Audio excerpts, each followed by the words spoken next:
and Michigan's Best, and we bring you another edition of Sweet Treat of the Week, brought to you by Michigan Sugar, makers of Pioneer Sugar.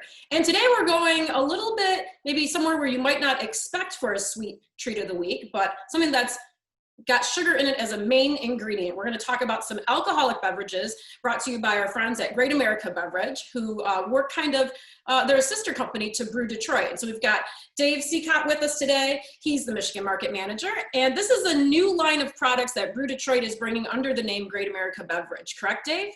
Yep, it is. It's been in the works for quite some time. It's actually a pretty speedy process for us to roll these out from concept to getting them in packages and into the market. A lot faster than most products go, but we didn't want to waste any time, and we didn't want to, frankly, allow somebody else to come out with this idea before we did, since we had been working so hard on it. So I would say it was probably right around 9 to 10 months from concept to on the shelves. So. Wow, that is pretty quick. Well, let's get right to our pick for Sweet Treat of the Week.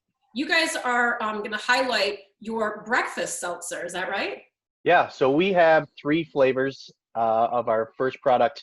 It's a mixed 12-pack, a variety pack. The 3 flavors are mimosa, Bellini, and coffee.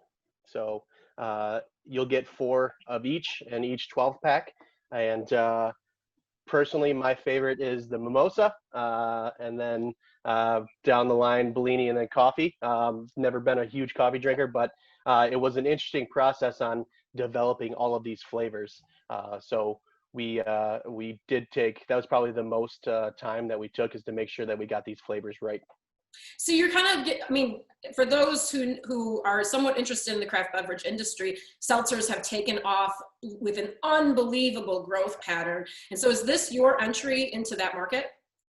Definitely, but outside of the Brew Detroit brand. So we wanted to put it underneath Great America Beverages for a couple different reasons. We have 2 other products as well, which both include the Michigan sugar, sugar that we use in a lot of our products if we're using sugar. So it is one of the main ingredients. We call it our neutral sugar base, or NSB that we call it here, and that is the base for each of the 3 Great America Beverages products.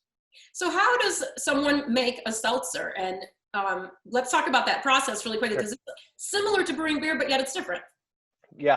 So without giving obviously too much away, our 3 main ingredients for our neutral sugar base is water, yeast, sugar, and we're able to brew it to get it to a high concentrated ABV, which before anything is cut or flavored, it clocks in around 18-19%.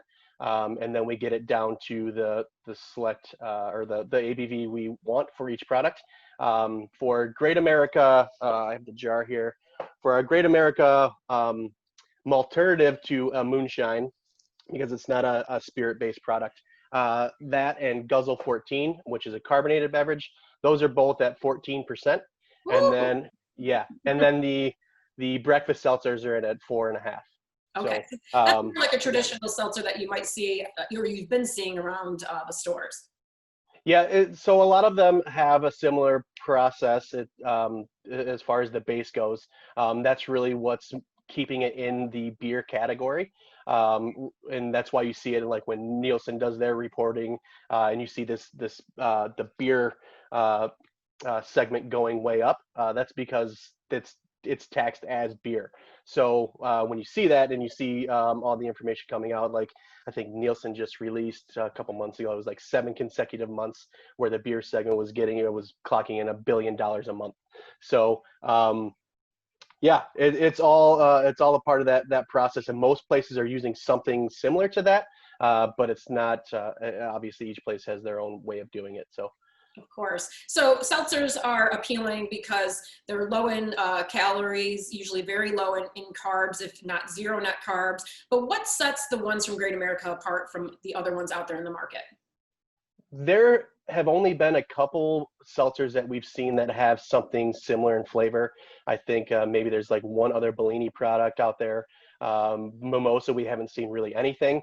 And then coffee, we The only thing that has been similar to that would be something like the hard coffees that actually look like coffee. But our coffee seltzer looks like seltzer, has no color whatsoever, but you do get a big coffee aroma and you get the coffee flavor as well. So it kind of messes with your mind a little bit the first time you crack it open, that you're not expecting that, but that comes with working with Flavor Man, which is our flavor company that helped us come up with these flavors, and really did a lot of R&D, so to speak, on making sure that these flavors came in the way we needed them and wanted them to come in. That's awesome. Well, I'm going to do my own R&D and get the variety pack of the Breakfast Seltzer by Great America Beverages and give it a try, see what I think. Dave Cicotte, where can people get more information, maybe find out where they can find these new beverages that have just entered the Michigan market? So each product has its own website. So it's guzzle14.com, greatamericabeverages.com, and then breakfastseltzer.com. And then, of course, each product has its own Facebook and Instagram pages. So you can go and search for the products by their proper name. Awesome. Dave Cicotte from Great America Beverages and Brew Detroit. Thank you so much for joining us on Sweet Treat of the Week. Thank you very much. Sweet Treat of the Week is brought to you by Michigan Sugar, makers of Pioneer Sugar. If you want more information, head to mlive.com.